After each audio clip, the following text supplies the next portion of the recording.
Thank you, Stein. There we go. Wonderful. Welcome, everyone. It is great to see so many faces, first of all, familiar and new, here in Amsterdam. As Stein said, I'm Kevin Restivo, and I lead CBRE's Data Center Research and Consultancy practice, and I'm based in London. And I'm here to provide perspective. I won't have all the answers for you about the data center market, but I do hope you come away from my presentation with some things to think about, and, like I say, some additional context in advance of the panel discussion that happened. And I do promise you no F-bombs. And I do think I will talk about two countervailing forces, for starters. AI, the demand for AI that we see in Europe, and then the lack of power in Europe. And these are two diametrically opposed forces that are pulling the industry in different ways. And so that doesn't mean the industry is, to borrow the oft-used word from the previous speaker, but there are changes that need to be made. But first, let me start by talking about the state of the industry. And we can't talk about the future without talking about the present. For those familiar faces that I referred to just a minute ago, you'll be not surprised, let's say, by what CBRE expect, but what we expect from the European data center market scene in 2026, and 27 for that matter. Well, 26, let's start with 26. So what do I mean by that? Supply is heading upwards, so the data center industry is doing all it can to meet that AI demand that I alluded to. So as a consequence, we'll see 14% supply growth across the continent this year, and that is a remarkable figure. Not as steep as previous years, but remarkable considering, again, the other factor that I mentioned, the lack of power, with a shortage of it, and many other constraints, many other difficulties that many of you in the audience have building, delivering, planning data centers. And so that supply growth is a tremendous figure, as is the 10 gigawatt figure that you see before you as well, too. It's a milestone figure for the industry. By the end of this year, across Europe, we will expect to see 10 gigawatts of self-build and leased data center supply in operation. But that's not what I want you to take away from this slide. As important as those figures are, what's most important to understand is it's not enough. So the industry needs more data center supply, more data centers, period, to meet the latent demand that's active in the market. Right now, it's not doing that. So we are heading for our 5th straight year across Europe of demand exceeding supply. And so there are some very predictable consequences of that. You don't need to be an economist to figure out, or a market analyst for that matter, to figure out that availability is falling, and falling steeply, or I should say steadily, and as is the vacancy rate across Europe.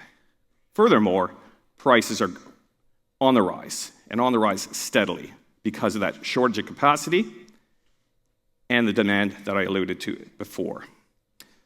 And yet we have this layer of demand, this extra layer of demand in the form of AI, putting more pressure on the industry. So what that's going to create is another, well, in concert with sort of, let's call it more traditional demand, and the AI-specific demand, is another 6 gigawatts of supply. So the industry is trying to keep up with that demand, and it's going to add 6 gigawatts of supply over the next 2 years. But what's different is where those data centers that are being built, or going to be built, will be constructed across the continent. So for those of you that have been in attendance in past at Kickstart, or have, again, been in the industry for a long time, the acronym FLAP-D will be all too familiar to you. Well, this is a story of more than FLAP-D. Places like Narvik, Norway, Sines, Portugal.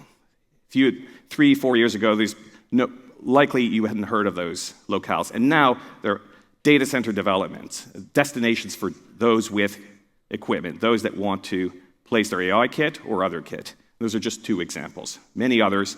So data center development is diversifying, and the numbers bear that out. So what's happening is the majority of that 6 gigawatts will be delivered in FLAP-D, will be delivered in what we're calling Central Europe for the purposes of this discussion, which encompasses FLAP-D, but 75% of the active data center supply at the end of this year will be in those 5 metro markets. But the story is changing. We're seeing data center development diversifying. So we're going to see higher growth, albeit from a lower base, but more growth happening in the Nordics, in Norway specifically, and Iceland. Finland's becoming a destination as well too, but also Iberia. So Spain, Portugal, Milan and Madrid continue to be hotbeds of development as well too. So that's hence the higher growth figures. So remarkable growth, and yet, like I say, the industry is still trying to keep pace with that demand. And that data center supply is being created to meet that additional AI demand. So if I had stood up here, if I had talked to you 2 years ago, and you would ask, I would have talked about the promise of AI, or how AI may factor more into data center developers' equations, let's say, or their planning efforts. And now AI is a reality. So last year alone, we saw 600 megawatts, thereabouts, of signings. So that's not take-up of data centers, those aren't occupancies, those are data center supply to be delivered to those that have signed those contracts. And these are over 2/3 of that's for AI-specific purposes. And for capacity, again, in Norway or in the Nordics. So a lot of this, because of the abundant resources or subsidized cost of energy in the Nordics or in Iberia, we're seeing more AI-specific supply. More AI-specific supply will be eventually delivered and certainly been signed up for. And that's because of the promise AI and the available resource in the parts of Europe that I've mentioned. So why is AI capacity necessary? Why do data center developers need to create this kind of capacity? What that is so fundamentally different from the kind of air-cooled capacity or air-cooled facilities or any other kind of capacity created in the past? Well, there are good reasons for the industry to develop at scale. And the optimism, the interest in AI is high. Deloitte conducted a survey last year. If you look at the bar chart on the screen, and all you need to know is about 91% of organizations in EMEA told Deloitte, we're going to spend at least somewhat more or a lot more on AI. And so the data center infrastructure needs to match those spending intentions. Now, what people say and what they do are two different things, as we know. But the point is that there's a lot of optimism on the part of organizations in Europe and across EMEA, for that matter, about AI for the reasons that you see before you on the screen. 2 basic reasons: to drive productivity in organizations or to help reduce costs. That productivity comes from process automation, it comes from labor force augmentation, presumed demand for AI services, but equally, adding intelligence to an organization or helping it operate autonomously, or, of course, job force reduction. So businesses believe that AI can fundamentally help improve the bottom line or the way they run businesses. So data center infrastructure needs to match that optimism or help deliver those benefits to them.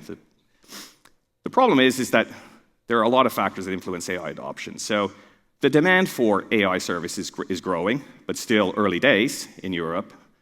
So LLMs, large language models, certainly not the norm. We see far more of those in America. Inference adoption, still very early. Use cases are still very much in development, but demand, you could say, is on the rise. The problem is the availability of power, going back to that point. So we've seen this AI supply coming online and demand to match it, but power in vast quantities is not available in a lot of Europe, and it's a struggle to find it. And so that's an issue for those businesses and for the data center industry to deliver those benefits that I highlighted just a minute ago. Utility costs equally are an issue as well too.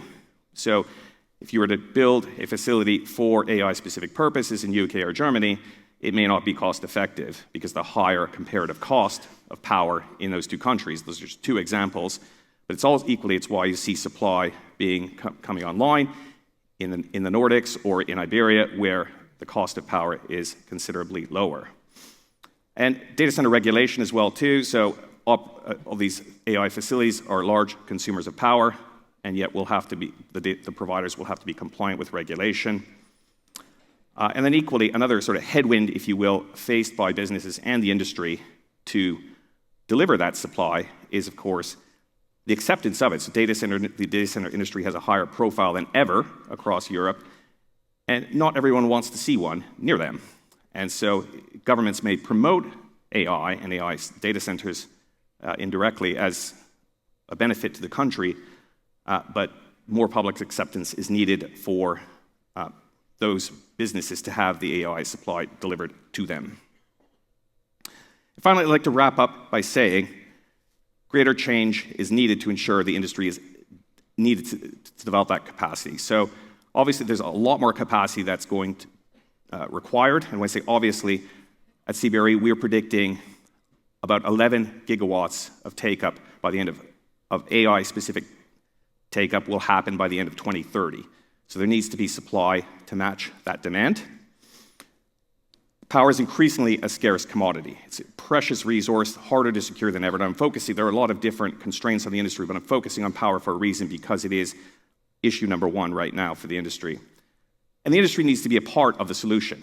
So it needs to be a holistic solution between providers, between governments, regulatory bodies, but also the industry. By the industry, we talk about data center providers and those that help aid and abet the industry as well, too.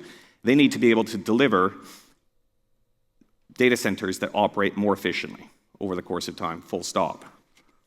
Governments also need to, and regulatory bodies, planning needs to happen quicker. Governments need to be able to, and regulatory bodies need to be able to make sure power is secured more quickly and offer different options.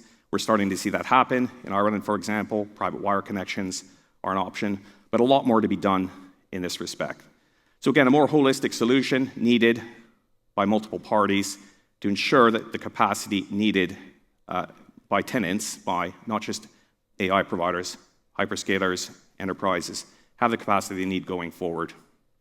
And with that, I'm going to conclude. I'm well past time. I'd like to thank everyone for their time, and I hope to continue the discussion, or hope to discuss the state of the industry with as many of you as possible today, if not tomorrow. Thank you for your time.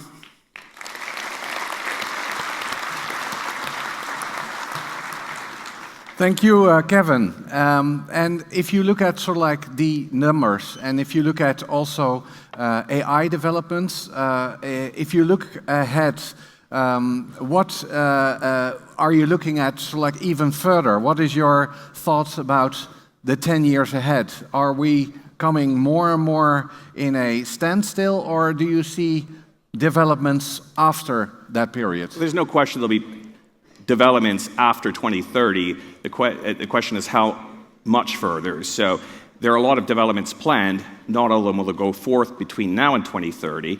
And equally, land been purchased that could be developed on afterwards. The power needs to be delivered to those sites to meet the latent demand that exists. Perfect. Thank you so much. Thank you. Give him a warm welcome.